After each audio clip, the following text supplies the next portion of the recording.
भय नरक का द्वार है, प्रेम स्वर्ग का द्वार है। भय दिखा के बहुत कुछ करवाया जा सकता है। आज भय नहीं होता तो तुम घर पे नहीं बैठते। भय दिखाना, कई बार बच्चे को भय दिखा के तुम कुछ भी करवा लो, बच्चे के प्रेम करके, बच्चे को प्रेम से समझा के तुम कुछ नहीं करवा सकते।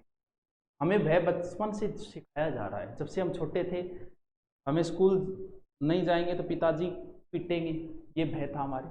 मास्टर जी ने कूट कूट के, भय दिखा दिखा के हमसे क्या क्या करवाया। फिर आगे आए तो हमें भय, अब नौकरी नहीं लगे तो क्या होगा, फिर भय।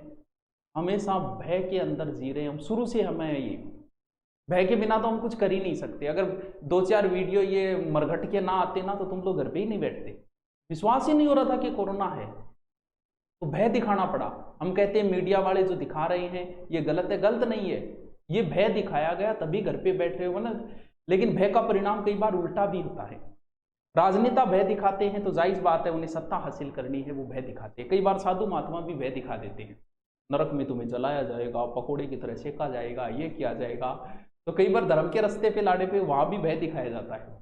अब आपने देखा कोरोना के अंदर भय के अंदर लोगों को अंदर बिठाया, और जैसे ही लॉकडाउन खुला पूरी की पूरी जनता सड़क पे आ गई उस भय से मुक्ति के लिए। प्रेम से समझा के बिठाया होता तो शायद ये परिणाम ना होता, लेकिन हमने भय से बिठाया। तो भय भी कई बार जरूरी है। तो यहाँ पर भय से, भय की वजह से ही तुम बैठे हो, नहीं वरना तो तुम तो बैठते ही नहीं घर पे। तो ये जो भय है, और भय किस चीज का हो रहा है, भय मृत्यु का हो रहा है। तो कितना सौभाग्यशाली है व्यक्ति, आज का व्यक्ति, जिसने अपनी मृत्यु का एहसास किया। वरना लोग तो मर भी जाते हैं तो तब भी कभी सोचते नहीं कि मैं कभी मरूंगा। व्यक्ति आगे की नहीं सोच सकता, एक दिन सोच सकता है, 2 दिन की सोच सकता है, 2 महीने की सोच सकता है, 2 साल की सोच सकता है, लेकिन व्यक्ति सोचता है कि मृत्यु तो मुझसे बहुत दूर है, इसलिए वो मृत्यु के बारे में कभी सोचता नहीं है। आज जब हमें मृत्यु बहुत नजदीक दिखाई दे रही है, 2 दिन, 4 दिन, 5 दिन, तब हमने मृत्यु के बारे में सोचना शुरू किया है। और वो व्यक्ति बड़ा ही सौभाग्यशाली होता है जो मृत्यु के बारे में सोच लेता है, क्योंकि उसे तो फिर बहुत कुछ हासिल हो गया। भगवान बुद्ध को जब मृत्यु का भय लगा, जब उन्हें बताया गया कि व्यक्ति मरेगा, तब उन्होंने, क्योंकि वो रास्ते से जा रहे थे, पूछा ये क्या, बोले ये तो मर गया, बोले मैं भी मरूंगा, बोले हाँ। वो तो भगवान बुद्ध बन गए थे, क्योंकि जिन्हें मृत्यु, आदमी सही रास्ते पे तभी आता है जब उसे मृत्यु का। तो अच्छी बात है ना, तुम्हें आज मृत्यु का भय सता रहा है, और मैं तो चाहता हूँ कि ये जो भय है तुम हमेशा कायम रखो, ताकि तुम कभी गलत कार्य करो ही नहीं। तो अच्छी बात है। तो तुम्हें आज वर्तमान में अगर मृत्यु का भय सता रहा है, फिर क्या बताने लग रहे हो, क्या चालू करे। और जिस दिन प्रेम के अंदर मृत्यु का भय भी समाप्त हो जाता है, व्यक्ति प्रेम में खुद को भी गले लगा सकता है। और जिस दिन इस जीवन से मोह समाप्त हो गया, उस दिन तुम्हारा भय समाप्त हो जाएगा। अंतिम दिल्ली की राजगद्दी पे बैठने वाला अंतिम हिंदू जो था, वो हेमू था। हेमू की गर्दन काट दी अकबर ने। उसके बाद में उसके पिता को बुलाया गया। उसके पिता से कहा कि या तो इस्लाम स्वीकार करो या फिर मार दिए जाओगे। तब उसने कहा था कि जीवन से कोई मोह ही नहीं है मुझे, और तुम मुझे किस चीज़ का भय दिखा रहे हो।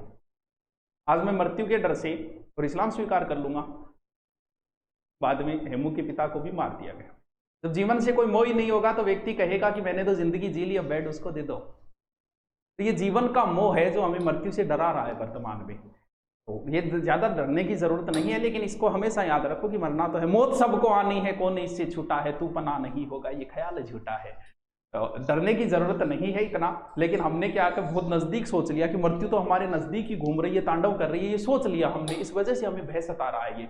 चलो आगे चलते हैं, कोई बात नहीं, ये चीजें चलती रहेगी, हमें इतना ज्ञान भी नहीं देना चलो सर, जब तक कंपटीशन एग्जाम की डेट नहीं आती, पढ़ाई बिल्कुल भी कम हो गई। ओहो हो, और जो सिलेबस याद है वो भी भूल रहे हैं। ओहो, कुछ समझ में नहीं आ रहा है, क्या करूं। प्लीज कोई बालिका है ये, दिव्यांश चौधरी, चौधरी जी, मतलब याद है वो भी भूल गया।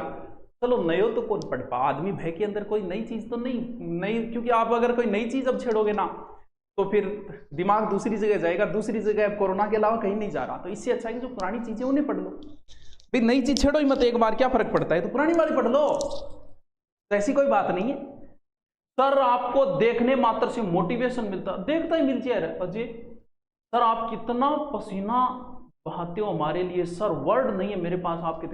हर किसी का किसी ना चीज में हमेशा स्वार्थ जुड़ा होता है, बिना स्वार्थ ये दुनिया नहीं टिकी। मैं आ रहा हूं, मेरा भी कोई स्वार्थ है, तुम मुझे पढ़ रहे हो, तुम्हारा भी